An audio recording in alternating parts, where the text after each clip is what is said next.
So is what I'm doing here. So I'm setting these the projection boss up on opening of the day, 9:30. And so depending on, how, obviously we're going to use the volatility and the entropy. We want to see, are we buying, are we selling, what are we going to do? So if you go into intraday and that volatility is all the way cranked up, I'm probably going to be selling. And it's what I'm going to do. So first, let's go out to close of day. So when you say selling, is that the same thing if you in your head of saying maybe you'd be buying puts more than you'd be buying calls? Do you get what I mean? No, because that's pretty much just buying premium. I'm gonna sell the premium. If the volatility is high, that's when I'm gonna sell premium because if the volatility, go ahead. No, go ahead. My thing's just entered going in and out. Yeah, that's fine. Okay.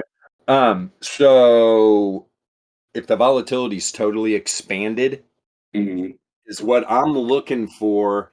First, I want to see how it's correlated, and if the correlation's breaking. Especially, we're going to be down. If I'm intraday trading options, I'm going to be down here on the 15-minute. I'm gonna run this projection. I'm gonna go out to, let's see what time, hours. Where is? Give me a second. 4 o'clock. Where are you, little bugger? Oh, there we go. Oh, you sucker! I didn't have the damn. There it is. Boom. So here's open day, close the day. So the first thing I'm going to do is, ideally, if I'm trading intraday, obviously I want to buy the premium, right? I'm going to buy the premium, unless that volatility is totally expanded. Best case scenario, it's starting to expand. So I'm going to go out here to the 95.4 Laplace. Let me see here. I'm a big straddle strangle guy. Like, keep it simple. Sometimes it can turn into something more, but if we're talking about just intraday, it's going to be a lot easier, just one leg, right? I'm going to buy a put, I'm going to buy a call, I'm going to sell a put, I'm going to sell a call. Yep. Yeah, that's all I'm talking about doing. But yeah, I got you. Right. So here's the great thing. It's like if you're running this 15-minute chart and say we started this morning, I like the way the charts looked. I'm going to buy a call. I'm going to buy a call, boom. And is what I'm going to do, because the same with like when people are trading futures, which people don't even understand what futures are for, right? People are out here degenning, swing trading futures. If you're going to trade futures, which it's literally not what they're supposed to be for, you use futures to hedge your options. Yep. So, I'm going to be looking for this 95.4 Laplace. I don't care if it happens in the first hour, because you can get back in them, right? Right. I'm going to take my profit. So if this projection starts running and we hit the 95.4 Laplace, I'm going to immediately go to my other charts. I'm going to be like, is this a sustainable move to go to the 99.7? And when you're on these low time frames, a majority of the time it'll run. But if it doesn't appear, I'm just going to take the profit. And this is where people that don't use the distribution, they don't know. They don't know where price action's at, and they don't understand the probabilities. So if you're sitting at a probability level 95.4% that move is done, oh God, it's a no-brainer. Am I going to take the profit on that probability, or am I going to be like, no, I'm going to go with the 4.6%, and I'm going to let this thing run out to the end of the day? Hell no, I'm going to take it immediately. And if the action's still hot, I'm just going to move. As soon as I get out of that options trade, I'm going to move. I'm going to start that projection at that candle again, reevaluate the charts. Hey, you never know. You could have a few. You could get in a few trades in that one day. But it's all about, that's people, when they start trading options, they're just like, okay, I'm locked in. Let's see what happens. It's like, this is just like freaking any other trades. Take your profit. Especially like when I was trading Bitcoin options at Durabit before they told the Americans to go kick mud. I was what I was doing. I was working I'd throw up a daily chart. I'd project the cone out 45 days. and then I would see where the 95 for Laplace was. Boom. So say if I'm buying a strangle, right? I would be buying a put and buying a call at that 95.4 Laplace level 45 days out. Now you can go 45 to 60. Okay. No, But I'm understanding what you're saying. I got it. okay. Yeah. And so, and this is kind of going on the whole, I mean, Tasty Trades got their little philosophy on what they like to do. But I started going, well, wait a minute.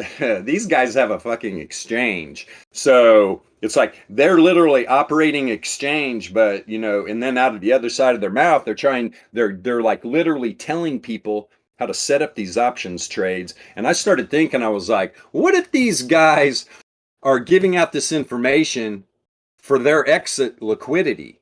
Absolutely. And I'm like, Absolutely. so I started because they were, I think when they first started talking, they were literally like 45 to 60 or 45 to 60, I think. So I capped it at 45.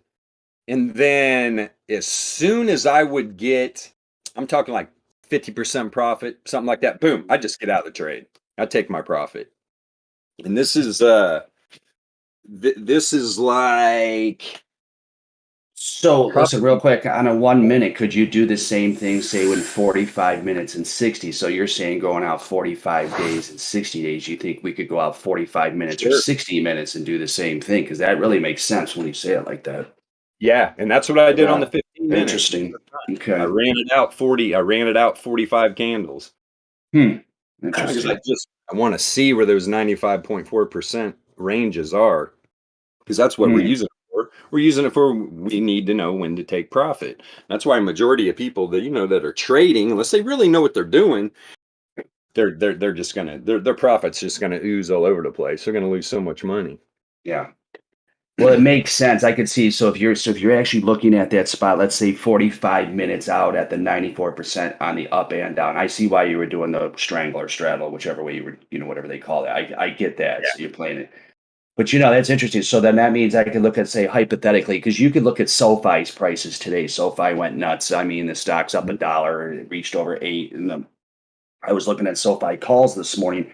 Mhm. And obviously they don't open up till 9:30. So obviously they gap to, they're going to gap right with everything. You know what I mean? But now you have SoFi $7, puts, which are, I'm just pulling this up just to talk about it because it's got liquidity today and it's volatile. So right now, say hypothetically, and I should come up. So a $7 put right now is trading at 6 cents, down 82 cents, and the $8 call is trading at now 21 cents, up 14 cents. But you get what I mean? So there's value. So if I went out 45 minutes, which each one of those and looked at the 94%, yeah, maybe I'm thinking about this backwards. No.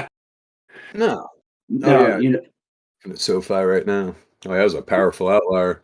oh yeah, I mean, nice gap up, and obviously to where it is. The $8 call, like I said, was probably trading at 3-4 cents, and I think it hit a high at 30. What is it, up 200% or something? Nice Yeah. move. Profit. Thank you. Yeah, exactly, right off the bat. So I'm just thinking, like, so the question that I'm struggling with myself personally is, okay, so let's say I'm going to watch SoFi all day here today. Do I look at the prices? Do I look at the 650, 750, or 8? And there's where I could use the projection bosses to figure out maybe what the percentile with the Laplace and stuff. Maybe that's how I could find what price option to play. Am I sort of making sense to you what I'm trying to say here? Yeah, I understand. I think what you're saying. Yeah, you're fine. That's what's great about these indicators for sure. Because you're literally gonna. Let me throw a projection on. So let's see something. Yeah, because I'm trying to set it up on my screen on SoFi, and I'm not. Maybe I'm because I'm using PB2 and it's not seeing it right. But I'd have to put a whole bunch of PB1s because this is a non-continue. To get this to look right. So maybe you have it on your screen. Right. Yeah, and I appreciate you looking at this. I'm sorry to bother. No, it's not a bother at all. Yeah. Yeah, boy, this thing is freaking just. Yeah, look at that. Yeah, crazy. I mean, this thing's so far outside the distribution, it's insane. Um, So then the question, so if you're looking at it right now, that's the live chart. Should you think we'd be looking at this? I mean, with the price targets, is there anything with our stuff that says what the price target? So is the $7, 750 or 850, whether it be put or call, would the projection bosses help in picking out what dollar value put or call to play? So it would give me, or do I need to go look at theta and gamma and Vega to do that? Again, I'm not an options guy, so I mean I understand what they do, but Yeah, yeah. And the Greeks, I'm going to be yes. honest right now, because of our tools right here, I'd fucking throw Hmm. them out the window. Yeah. Okay. Yeah, Good. Well because done. that's so damn confusing. I mean, it's just Hmm. okay. What am I looking at here? It Yeah. is. Yeah. It's super confusing. But that's Yeah. what having these projection bosses and just understanding entropy and Hmm. volatility makes it so much easier. And like right now, let me Hmm. see here. Let me throw this on a 45. God, man, this thing is just so far out. So is what you're looking at now. Because Hmm. if you were to get in this and say you bought a call, Okay. I'm already taking profit. There's no doubt about it. I'm Agreed. taking profit, and at this point, I'm probably looking at an area to buy a put. And I agree with you there too. Yeah, Absolutely. Yeah. Maybe the 750 put, so that's 30 cents out of the money right now, or 40 cents out of the money. And that's what I guess my question to you is that do our tools in your head or in your mind frame, Bilbo, do they give us what would be the better play? The $8 put, the 750 put, the $7 put. You know what I mean? Because I think that's the only yeah, level that they have them in. Well, I yeah, mean, the indicators are going to give you a price point based on the volatility level. So you still, as the trader, right? You've got to pick your poison. So where do where do you think based on the other tools what level's going to be hit?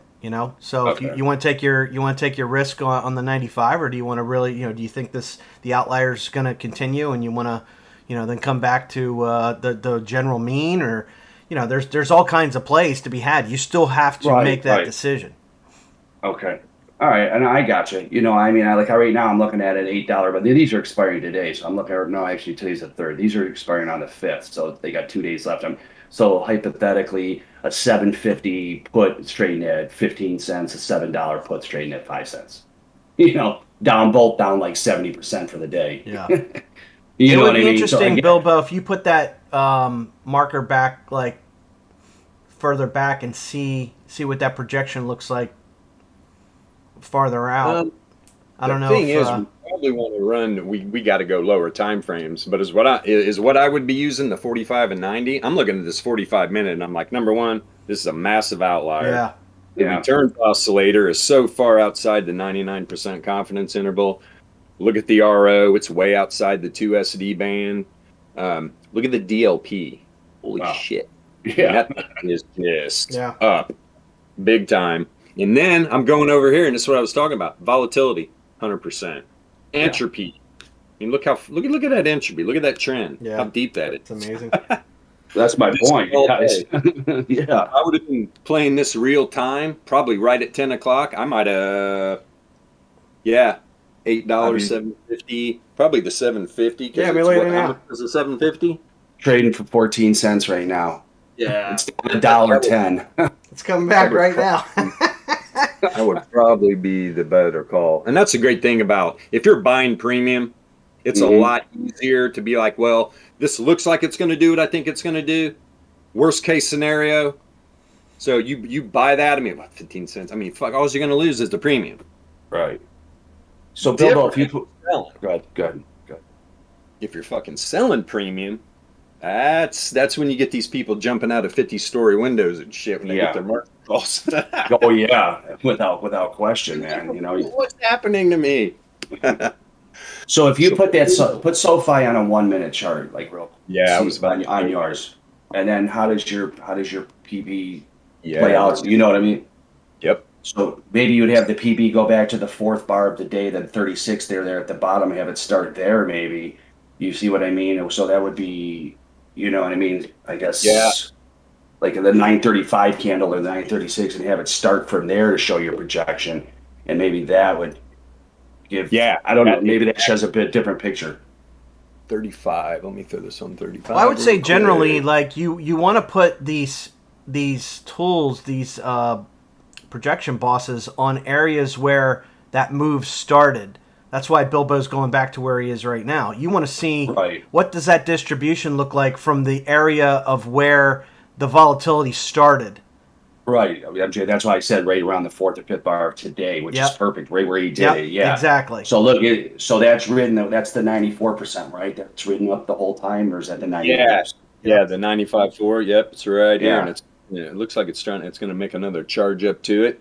Yeah, it looks like it maybe too. You know what I mean? And so that's the question. So then using it from this perspective, let's say, well, maybe the 850 call. I mean, we could go either way. You know what I mean? I guess based on the other indies to figure out, do I want to go the 850 call, or do I think because it's so far out on the outliers that we should see some retraction, or mean revert or whatever we want to, Yeah, but these gaps, you know how these things are when they gap up, man. You know what I mean? Like, look at HKD. How do you go from $15 to $2,000 in a week? Yeah, right. Yeah. Well, that's the danger, and that I think Yasha was kind of hitting on that earlier, where look, at the end of the day, these are just their volatility levels. It doesn't mean they have to be respected all the time. I mean, you have a situation like that where, I mean, it blows it out of the water. I mean, and this is what got who help me, guys? Who was that? Who was the company that originally was using the Black and Scholes model and got screwed?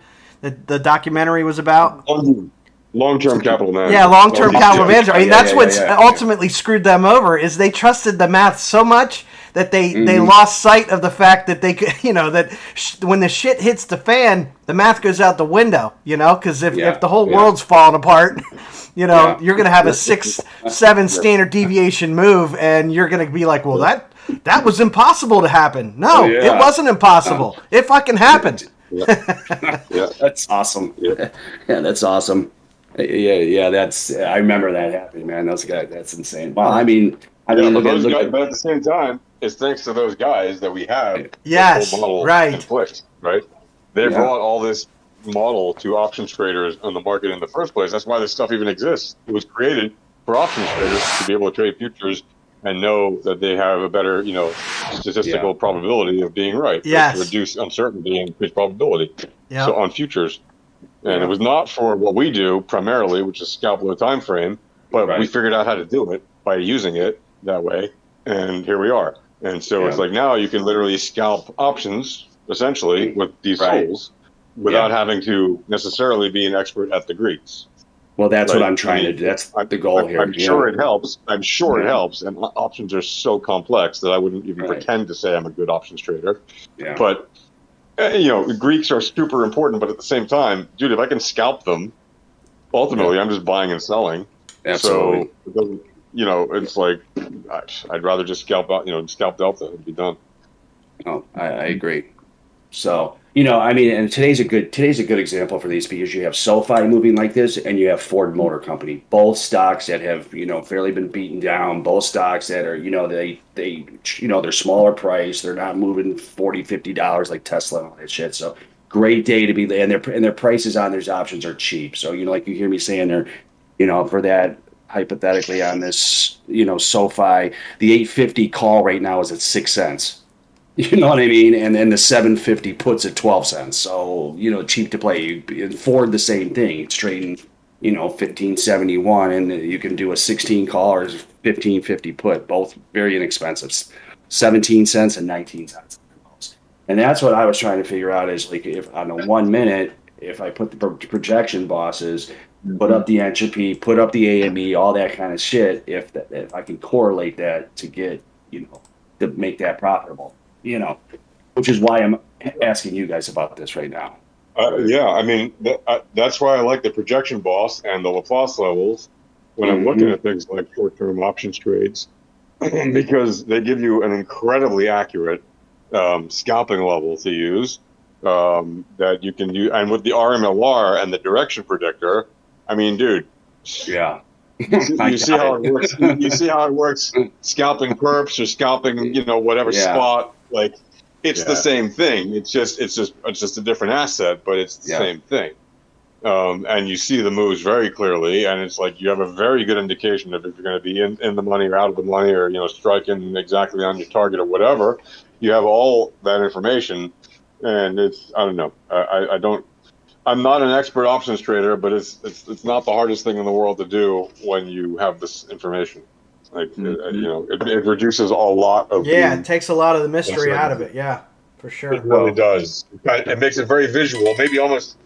I'm sure people at HFT firms who just like to look at, Excel spreadsheets or whatever will be like, oh, I don't look at, indicators because they're just silly or whatever. But it's like, yeah, well, if you know how to read them, it's not silly at all. Uh, So, I you're find it, right. I find it a very useful way to trade options without having to be an options expert.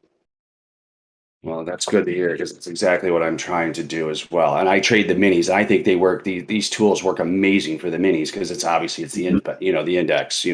The Right. S&P future minis are amazing because you're in and Yeah. out. They're liquid. It's super easy. And our tools. I find that the tools work because you guys are using them on crypto, and those are continuous markets. So the closest thing I have to that would be oil, gas. Oil and Right. S&P Dow minis, unless Right. I tweak the tools, which I haven't done. But, when I put it to stocks here like this, I mean, I just posted a Well, chart up of four and here of we do. SoFi. And There are non-continuous market overrides in a bunch of the tools like the RMLR and stuff, right? You yes, do use which that, I do right? use. Yeah, that I do. Yes, I do. Yeah. Yeah. And also the PV1 or the PV2 handles non-continuous. Very Well, let me nicely. ask you. I just I'm making a new one. So if I put up at the very bottom of the PB2, there's two boxes. One that says, let's say if I have them both clicked off, the first one says beta feature, show future protection only for continuous markets. So on a Right. stock, I don't want that one. I want to click the lower one, the beta feature where it says override continuous markets projection could Yeah. give false reads. Yeah. That's the one I want. Yeah. Like, You want to override continuous to have to have it work properly on stonks and things like okay. that. Yeah. Mm. And then with also on the PB2, we have to manually always set it to what bar or where we want. Whereas the PB1 will go to the Right. lowest high or Yeah. lowest. Is there any way to Right. do that on PB2? Is there any way to have that set up, No, or it would it's not. automatically? Yeah, it doesn't right now. Okay. But the thing to do, because especially I know it's annoying on scalps, like 1 minute and stuff, you have Right. to constantly change it. But instead of having to do that, what I'll do with a PB2 on stumps and whatever, because they tend to move also differently. They tend to be a little bit more, or a little bit. They tend to be a little less volatile, but obviously they could be volatile as heck. And Okay. as you've been showing us the last several days with these other assets that you've been pointing out, like insane volatility. Right. But in any case, what I do is I'll put it at at a reversal candle, the proper reversal candle, and then I'll set it there, and I'll just keep it there, and mark it in my I'll mark it with like a dot or whatever, a line or something, Hmm. just so that I know where it's supposed to be, even as time moves on, Got it. because otherwise you have to constantly reset it. So instead, I just put my Right. targets. I literally just draw like a line or whatever to Okay. put, like even a Yep. crude one. It doesn't matter, like as long as it's roughly in the area. Yep. And then I monitor it that way, because otherwise it could be a pain to have to constantly move the PB2 every 1 minute. I get that, but it's Do you think that would be a relatively easy fix for Donnybrook or Van Epp to have us where we could do an automatic nearest near or no, lowest, no. I Oh, mean, maybe, oh, but I don't. If it was an easy fix, it would have probably been done. I think I've yeah. asked her about it more than Yeah, once. he So, just said it's on his to-do list. yeah, That's fine. It's called an right. anchor function. I get it. Yeah, All right, yeah, cool. yeah. But I mean, that's why, like, I just manually mark it off Fair for enough. scalps. But the thing is, the PB2, when I normally, like, when I would look at a proper options trade, like let's say I wanted to do a swing trade, long-term options actual trade, Yeah, um, then that's easy, because then I'm looking at the daily, or the 4 hour or the whatever, the 10 hour. right. I'm not so worried about the 1 minute, so I don't have to move it. It's pretty much stays the same for a while. Right. Sometimes even the whole move, the whole Yeah. performance, the lifetime of the trade. Got But it. I mean, I really don't do those very much, but that is what they're for, because that's what most options traders that are not high frequency traders are trading, right? They're trading like Right. weeks out. They're trading like whatever, 41 days or 42 days, whatever the hell it is. Right.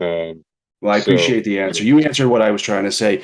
So here's a hypothetical. I just put up a chart here. This is the SoFi chart that I sort of created with PB2 and all that. And this is also using yours, Bilbo. I see you have yours up here. And so you're right. So when we saw it up here at this 95 where it's tagged along, it's left that. And I on my chart, I think I have 1, 2, 3, 4, 5 or 6 lines, and so then that could also those are good for scalps, but I could also be scalping the option on it.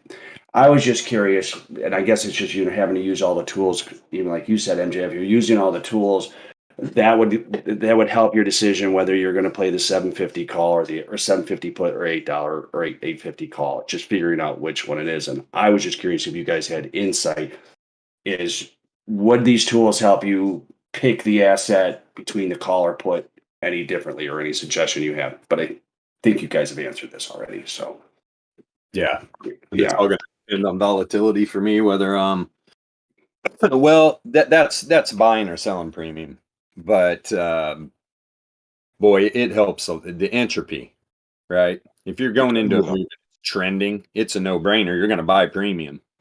yeah, You're definitely going to buy it. And this is, where was that? The 5-minute? Yeah, this is what's cool too. So when that pre-market, bam, positively yeah. correlate, significant volatility expansion, you get that pre-market. Then all this up move from literally about, I don't know, 720 Mm-hmm. all the way to the top there at about almost 8, Mm-hmm. attracting volatility. And look where the correlation broke. It was still significantly positively correlated, but it started Interesting. sloping negative. And so that was all just a walk up from contracting volatility, negatively correlated. And so, and it was what See it happened a now. minute ago. This actual 5-minute candle expanded a little bit, and we got this 5-minute candle down move there. But now it's settled. It's settled right at about the same as the previous candle. Now we got 3 in a row, flat volatility, positively correlated. If that continues, this thing's going to walk down. It'll probably walk farther, but Right. the volatility can expand, and it's positively correlated. That's why I love running this predictor too, because the Yeah. predictor's going to shift, and it did. Yeah. Predictor Mhm. bearish right there. Where So do you have where's your predictor on your chart? Which one are you using? Is it on your ATENT? Is that your predictor down there on the right? yeah, Lower yeah, right? it's the entropy line. I'm running the predictor in the entropy line. That's cool. I can't wait till we have that. That's cool. Very cool. Yeah, it's it should be. It's momentary too. We'll get that upgrade. We're just, I Yeah. think, pulling stuff out of the code, using that La- stuff that people don't use, make it a little simpler. Last week, African and I were on, and we were switching around. We moved one of the so I have like a couple different charts, obviously, and so one we were using the RMLR on this ALMA that you guys use, and then African and I set one up also using Jurek. Like that too. It seems to be a little bit more touchy, and it seems to have, obviously the RMLR looks different, but the predictor seems to be like one candle ahead of when we're using the AMLA on some things. Obviously, everything's always different, but we found that even using a jerk on it seems to work pretty good too. Yeah. Instead of the AMLA. Not that anybody needs to, but it's just food for thought if anybody else is looking around or experimenting with that shit. Right. But we don't need to tweak perfection anyways, because the RMLA, the way you guys have it, works like amazingly. So my compliments again. It is really good. It's amazing. No, seriously, it's incredible. And I tell you what, I think it works amazing on a 30-minute too. Yeah. You know what I mean? Obviously it seems to work better as the lower we go, but I think the 30-minute is astonishingly good. Yeah, there's certain intervals where it works incredibly well, even at higher time frames. It's true. It's also the 1 hour. It depends on the asset, but the 1 hour sometimes nails. Not sometimes. The 1 hour is incredibly accurate. Pretty much all the time. Well, that's good to know because I feel the 1 hour works well too. But I'm glad I'm not the only one that's like seeing it that way. Yeah. So For you know, sure, for because sure. I just like to scalp with it on the lowers, obviously, but yeah, but to use it for a trend monitoring system is also really good. I like 4 hour and above, even if you're not using it to trade at that high time well, frame. just look at his bitty. Look at his bitty minute chart you got up there. You go back 5 minutes. I mean, it nailed it to the T. It turned page, Yeah. I don't know, 10, 12 on his chart there. It's what is that? Yeah. That's a 80-point move, 90-point move. No brainer. Yeah. No fucking brainer. I mean, my compliments to you guys for creating this shit. Seriously, it's amazing. Yeah. Yeah, I just I can't fly. thank you guys enough. Yeah. Yeah. We just fly this shit, man. Donnie and Van have I know. built this. Well, my hat's off to all you guys, man. These are I would have awesome, nice sitting awesome on jet it. fighters, man. Yeah, it's incredible. You know. Yeah. So you have on theirs real quick, Bilbo. You had that turning different colors on that predictor. So you have a red and blue. So what? So you have the pink and blue on your RMLR. What does the red and blue, the dark red and blue, mean for you on that? That's That when they're less significant. Yeah, that's pretty much to me. That's telling me there is a change coming, right? Yeah. Got it. Donnie, So can it'd be you like my life. make the other two colors a little bit better? Are you Yeah, you able can to? tweak them. Oh, it's a Yeah, you warning to be ready. I got you, Donnie. Yeah, that's what I Nice. kind of thought it was. And Yeah, so, it's just when they're less significant or whatever. Okay. So that's like that when changes. ours turns Like light Bilbo green just- or light red. Yeah, like Interesting. it's exactly. It's a warning. It's a warning to be ready. This, as Bilbo said, it's when it's going to turn around or do something. yep. It's awesome. And Okay. also, and it's very nice, and you see it very nicely when it crosses over the mean. Obviously, when the RMLR and the mean intersect, that's always gangbusters, man. There's always some kind of move going to come in. Yeah. And when you got two RMLRs with a mean in between, dude, that's just like Which because is again, what it means is everything is compressed, and the only thing it can do is expand. Again, you know. right. Yeah.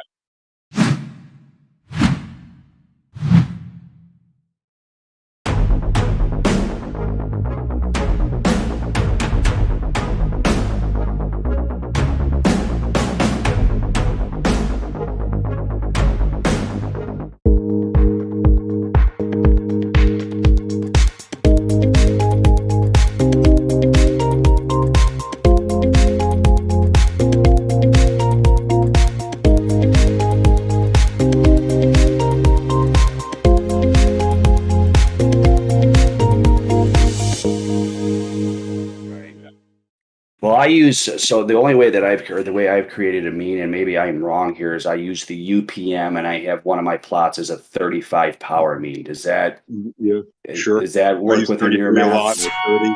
I use 30 or 33 a lot. I use 35 or 36 Okay. a lot. Yeah.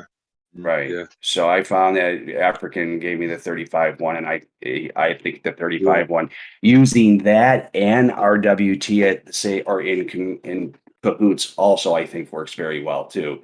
That the Yeah. Well, I think he RWT also likes to use. I think he likes to use also 7 and 35. Well, he's right here. Hey, African. He likes to use. You like to use 735 a lot, right? I don't know if you can speak right now, but I know he likes to use 7. He does. Yeah, Yo, what's up, 7 dude? and 35. Hey, gents, what's up? Yeah. Squares of 7 or what? Multiples of 7. Yeah. Good morning, African. How are you, Yep. brother? All is well, G. All is well. Yeah. Just fighting some tick bite fever, so sorry I couldn't be on yesterday. Tick Oh, bite. That's not like monkeypox, right? I No, hope that's it's like. not. Yeah. I said, hold on. Old Well, apparently the ticks. yeah. I got apparently, Yeah. that's fine. Dude, Apparently you every get the state in the medicine for U.S. that. has it. You got your meds for that, African? I hope you're well, man. Get well soon. Shot, G. Yeah, I loaded up yesterday, and it's coming Good. off. It's wearing off. But yeah, Right on, I'll good, just good. be sitting in the background. I run 7, 35, and 365. Also There you go. power mean at 365. It's very interesting, the 365. Yeah. So I nice message there, African, on the 5 AVRs on the options. I never thought about that because I also have that set up too. So when they all flash at the same time, like you Yeah. normally. Dude, yeah, if you have 5 different AVR lengths properly set, I mean, you're gonna get that's a strong signal. That's a strong indication. Oh, I got it. Yeah, for sure. That's I mean, 3 is strong enough, frankly, Right. but 5 is like, all right, now you're in 5th gear and everything's high. Right. Yeah. It's amazing. I'm on the pro level of TV, and I've got all 10 charts maxed out with 10 indicators on all 10. Yeah, right. Right. Not everything. I need to spend another couple $100 and go up charts. I mean, it's I don't know why. I can delete some. I've got one named after every one of you guys. I got the Yasha special, the Bilbo special, the MJ, the African. Everybody's got a chart name after it, man. Everybody gets a chart name. Yeah, everybody chart for you. So 79. Switches to 79. Yeah, I love these things. Incredible. well, I appreciate you spending a little bit of time on the. I just wanted to know. I get what you're saying on the PB, so I can see how it plays into it, and I think I've got one properly set up now. Right. And again, they're using the By the way, entropy with it. And then do you use drift? I like to use drift on the probability on the projection bosses for options. Okay, I never Yeah. thought. Okay, yeah, you can I like drift on because traditional assets tend to do what traditional assets do, which is drift about 80% of the time, and therefore I leave drift on, especially for scalps.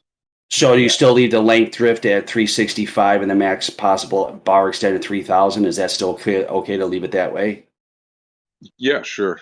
Okay, I didn't know if that made a difference. And then I have the second beta one clicked on it, and I just clicked drift on to see. I mean, I'll often make it shorter just because I don't need to see 1,000 bars out. I got it. Yeah. And that way it takes up less time to calculate and fill up the screen. But you can stick it to the max. It doesn't really make a difference. But if on a scalp it takes an extra 3 seconds to load the screen or whatever, Makes a I'd difference. rather it didn't. No, I agree with that. It makes a difference. Well, that's kind of what I like.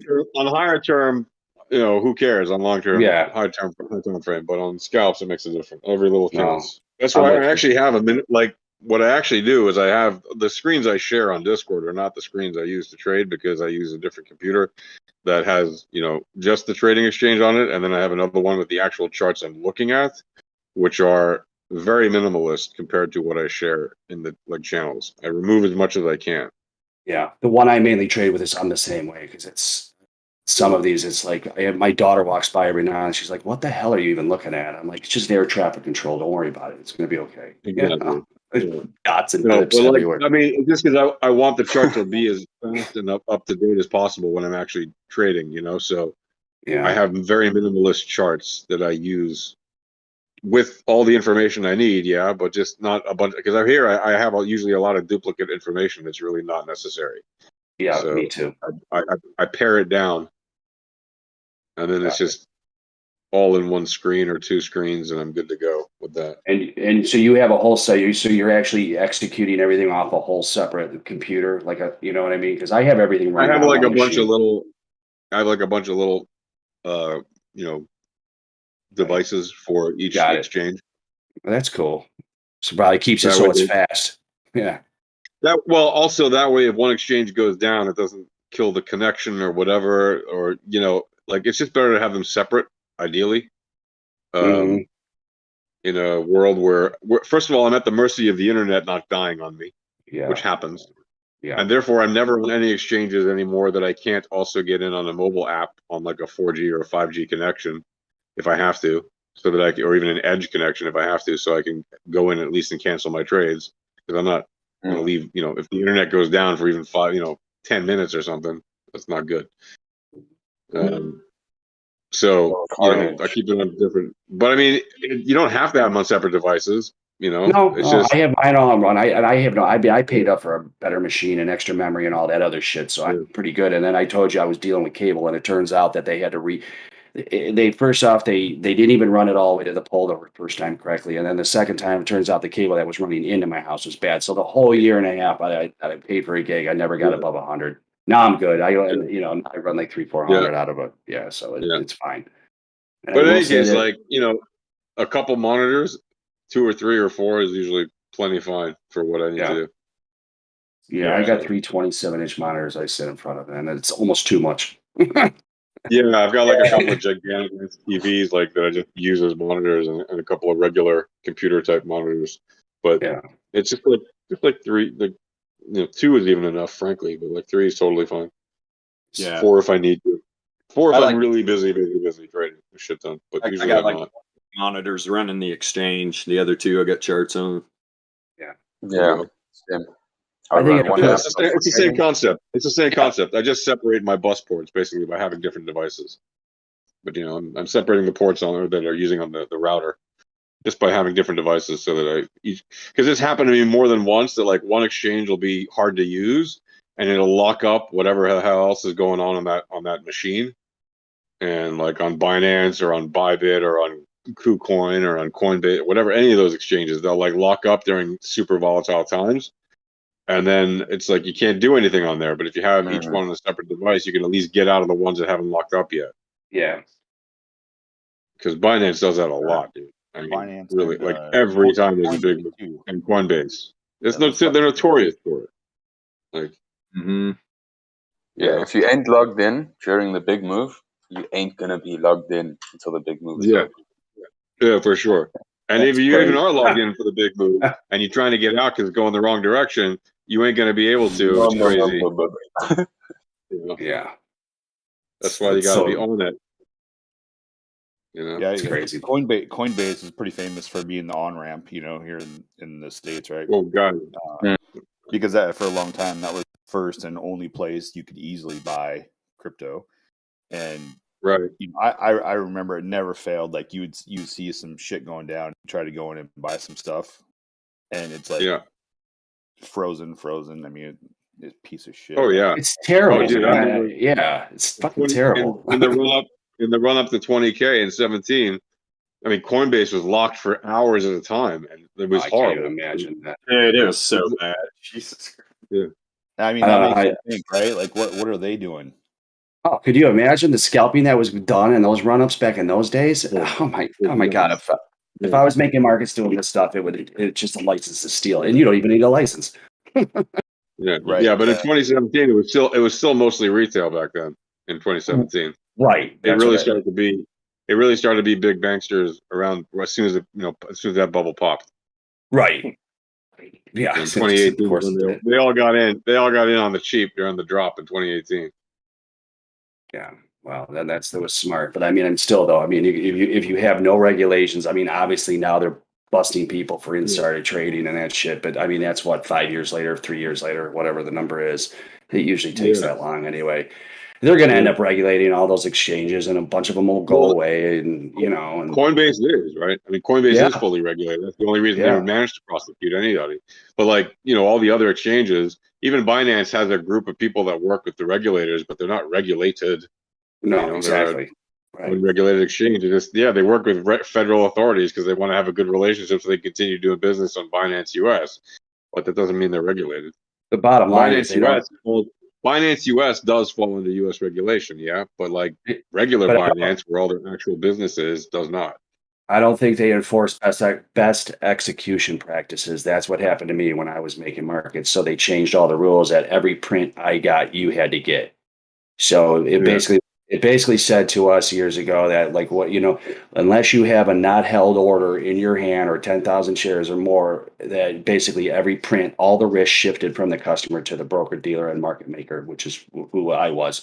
And so then basically I'm like, well, let me ask you a question. How many people make pizzas at $7 and sell it at $7? How many are going to stay in business? Well, nobody. So hence why most of the little mom and pop broker dealers that like I worked for are all gone. Because so now you bring that over into the Wild West, which we're doing here, and so I ended up going from regular stocks to penny stocks and making markets of penny stocks, so those rules didn't apply. And then you come over here to cryptos and shit. I mean, like you send me an order to buy, I don't know, 15 Bitcoin, I can give you prices all over anywhere I want. I mean, as long as it's not too far outside of it, you know what I mean? Yeah. So I mean, and then there's no ramifications if I give you a shitty fill when something's really moving.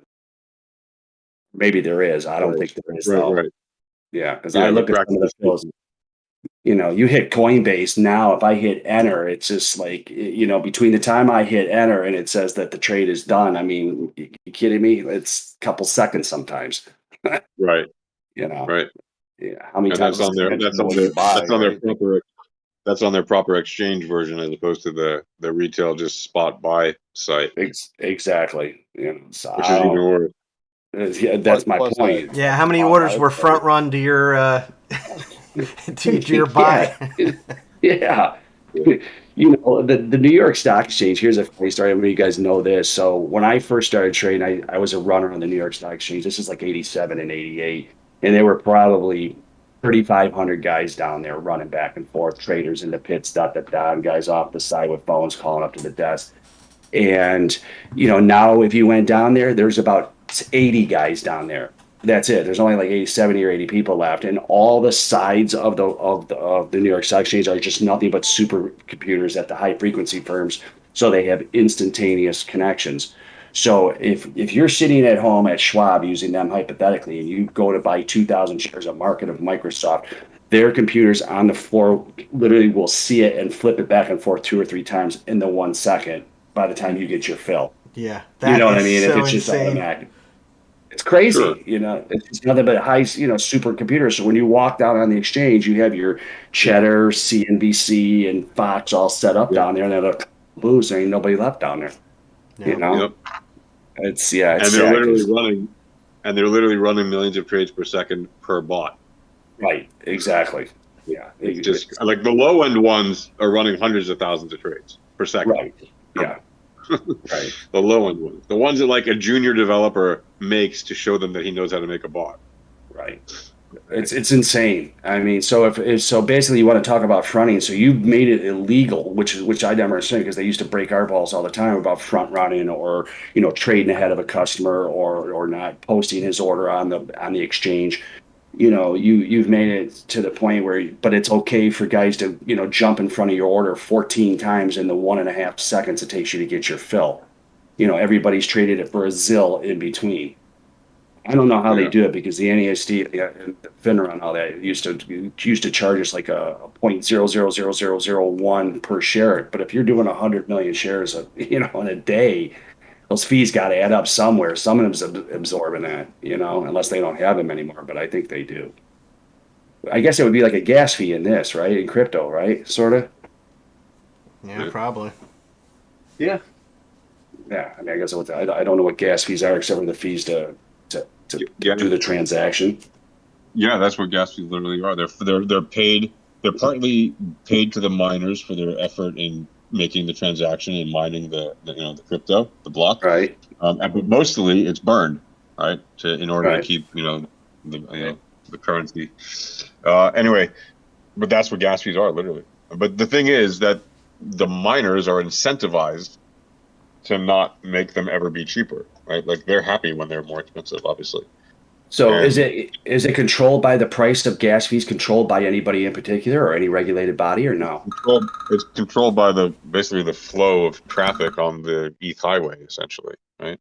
Like the more traffic there is, the more you're going to pay for gas. I guess I don't get it. And people can pay more if they want to jump ahead of the line. So let's say you want to mint some NFT or buy something at a store or whatever the hell it is you want to use to use with your ETH, and for some reason you want to pay faster because you need it faster, or maybe you're going to win something if you get an earlier one, or who knows what. So you have the option to increase how much gas you're paying, like how much money you want to pay the taxi basically to take your parcel to the destination, and then you can skip the line. But the thing is that really is so not cool because it's not like you're paying 17 cents instead of 15 cents or $1 instead of 50 cents. We're talking hundreds or thousands of dollars, right? Yeah, you and told me that. Yeah, The average you told me can't that shit afford last week. Yeah, so let's say you're in on a really cool NFT that you minted, but there's only a very limited number of them, and whitelist or waitlist or allow list or whatever is super jam packed with people who want to go get.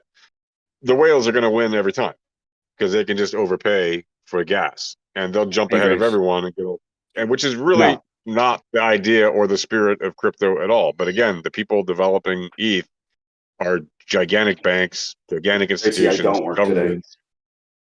Do you? What's that? Sorry. What's that? No, my daughter was No, walking no. by. I apologize. Yeah. So, That's okay. but I was just saying, like, so all the big institutions, they don't care about the gas fee. Like, they'll just print the button, Right. they'll just push a button and make more money. well, if you go back 30, 40 years ago, Schwab's got into business so it would cost you a couple $100 to make a trade. Then they got it, then remember in the 90s, it was $4.95 a trade. And now you have free trading. So, and that's been sort of the way the business is going. Isn't basically crypto going to become the same thing? So they get rid of all those fees down to zero. Just like, didn't Binance come out and say you can trade Bitcoin for free now? Yeah. Tell me something. When you trade on Thinkorswim, is it really free? No, I know. No, it's not real. No, you're right. So Yeah. they will find a way to keep fees. No, That's how they make their money. They're not in the business of giving you money. They're in the business of taking your. Jesus, Josh, Right. what's next? You're gonna tell me there's no Santa Claus or what? Oh shit! Don't pay attention to the man behind the curtain. Hang on a second. Grace, what's up? Are you okay? Good stuff. What's up? We could join the crew, the biggest scammers in the world, and become an ETH miner. Yeah, right.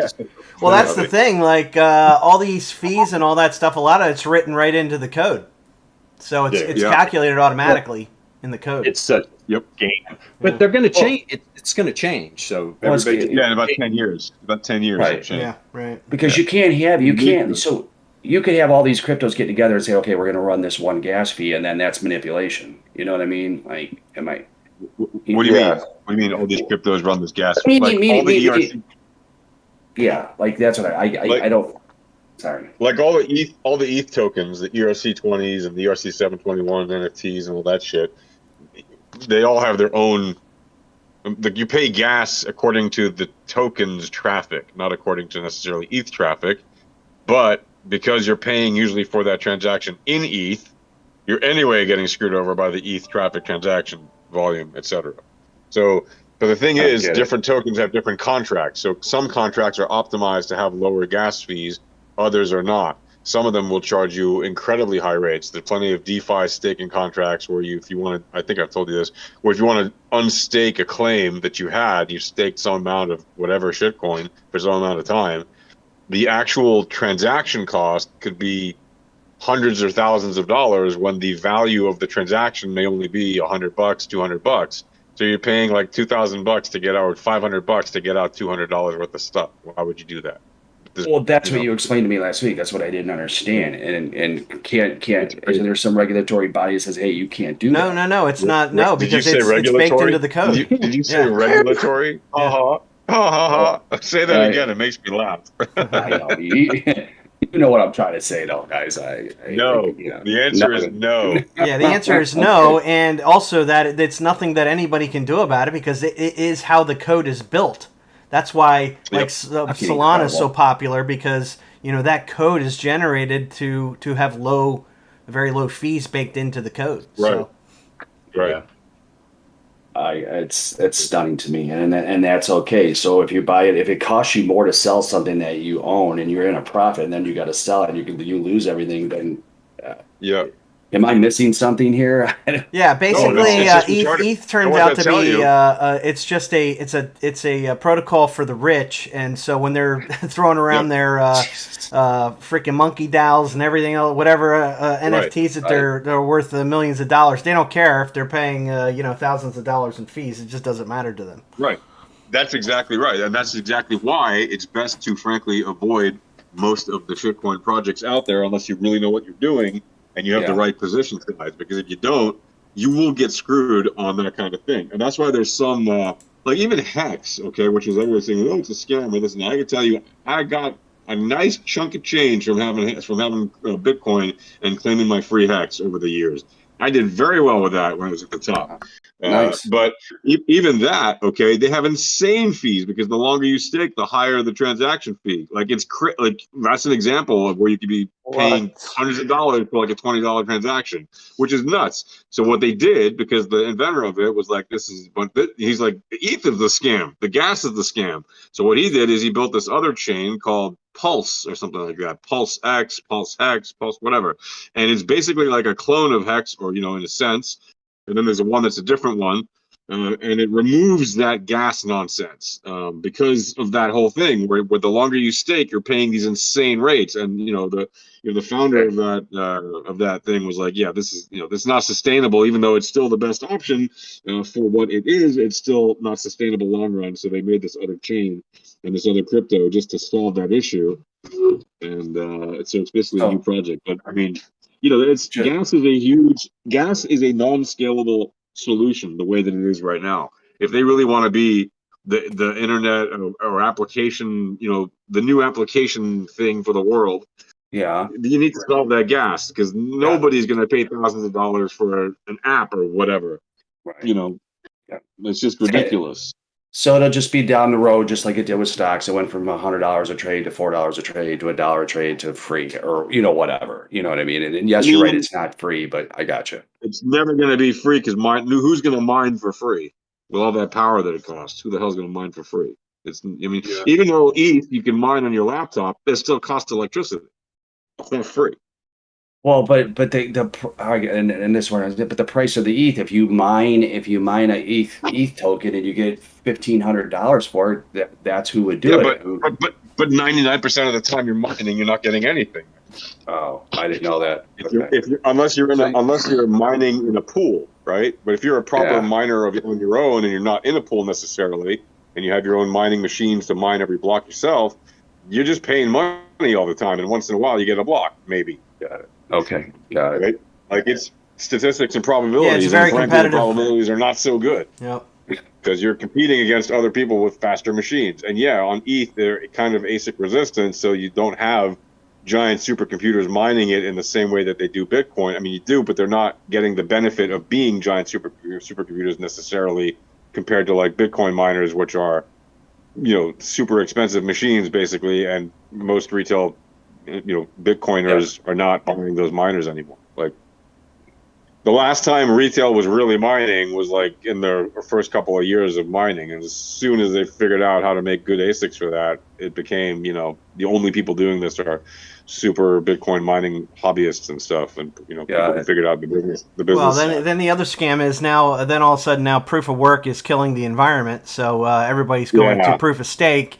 And which is a whole nother mind screw trying to figure that one out, P-Funk, because now you don't even have miners. Now you have people that are staking to validate the transaction. So and the payment is in the form of like an interest rate, or like you get a what do you call it? You get like a staking return. So like for Cardano, it basically averages out to about 5% APR a year. Just for staking your coins. But don't you, when you stake, don't you lock shit? Doesn't that lock it up? Yeah. Right. So actually, what's funny is in Cardano it doesn't lock it up, but you're not going to get it unless you're staking. So that's the incentive to stake. Right. But there are other chains that are proof of work that do require you to keep it there for a while. Got it. Right. Yeah. So you're at the risk of the price of the actual asset plus. That's what happened to Celsius. Yep. Right. Celsius had a triple stake phenomenon where you could like buy their token and then stake their token and then stake the stake or something like that. It was like a triple investment shell game. And ultimately, they were taking super high risks doing leverage trades that they were denying, but they did. And allegedly, that's what everybody's saying. They were doing all these high risk trades that they were saying they weren't doing, and they lost a lot of money. And people were basically the guy who owned it, Mashinsky. He was apparently dumping his tokens that he invented as basically an exit strategy, like the triple staking thing. He figured, that nice stake, man, nice stake. Wow, that is funny. Has anyone ever looked at the staking for the Gemini USD coin? Yeah. What about it? I don't know what you think about it. I just was checking it out the other day, and I mean, Gemini is always a fancy pants organization. They do everything exclusive and premium. They put premiums on everything. Is that the same thing as the Gemini exchange?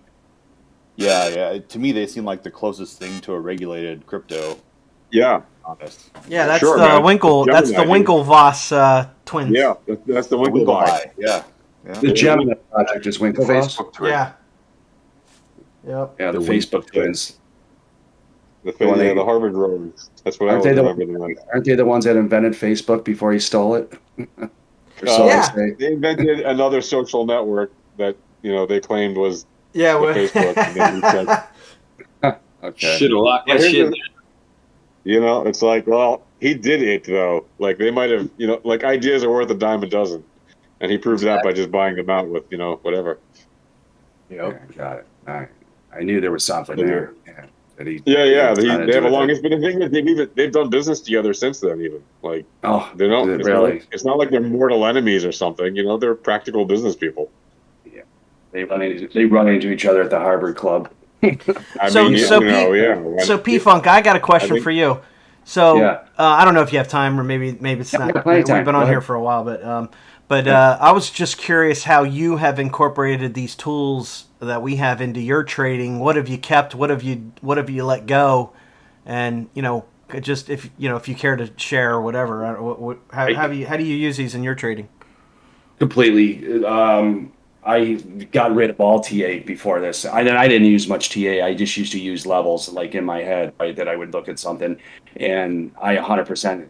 I'm completely relying on them now on the RWT, CVR or VRE, this new RMLR, and I use it for everything. So I use a 1 minute, a 5 minute, 10 minute, and just look for like those crosses. I couldn't understand for the first couple of months like the entropy and all that kind of stuff, and so you guys saw me going down the path of the RWT, and I'm 100% incorporated, and everybody I talk to outside of here, and I've actually had people sit with me, and I just can trade off the RWT alone and that in the area, and it's phenomenal.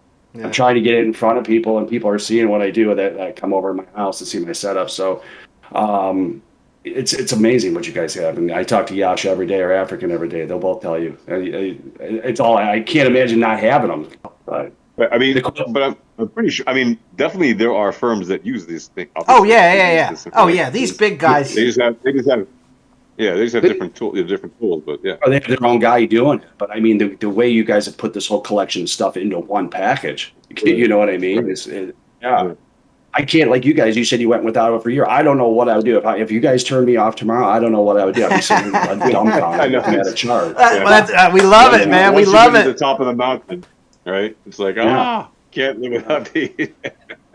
We love it. So the only issue that I have that I've had is, again, it's for me sometimes it's just trying to find ideas. So you guys focus mainly on crypto, maybe not all of you, but some of that. I just need ideas, man, and that's hence why I joined this some room. I didn't join it, but I'm going to trial for it. And it turns out these guys trade off of levels, not TA, but just levels, and that's sort of what I used to do. And if I can take some of the picks that they do and put it onto these tools, then you can read it like a book.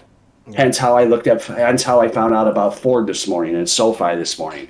You know what I mean? It's just there's so freaking much shit out there that it's you got to dissect through a lot of this shit.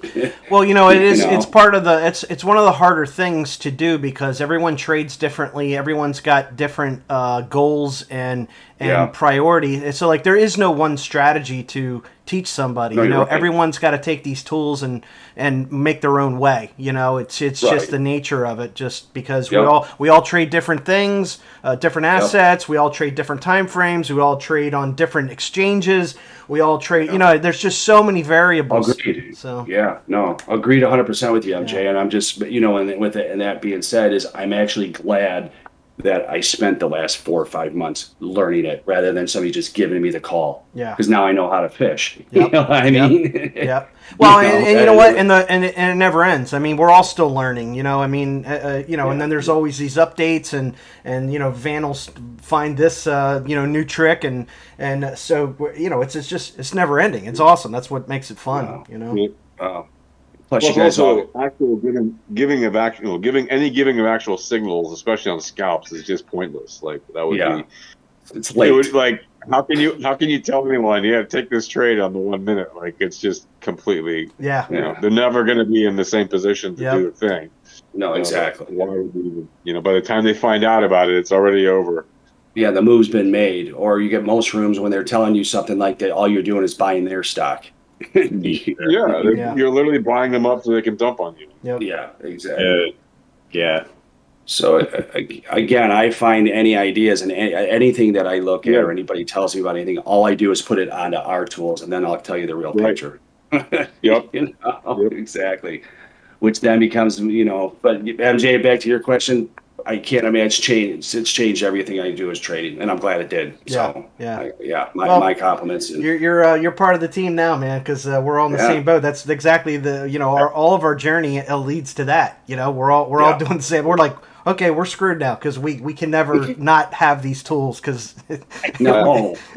Actually, what's funny though? The Bilbo has said this too. Like, it is funny. Like, if you take everything away right now, you can almost picture, the PP2 and these distribution levels. You can get to a point where you're like, you start to see this stuff before it happens.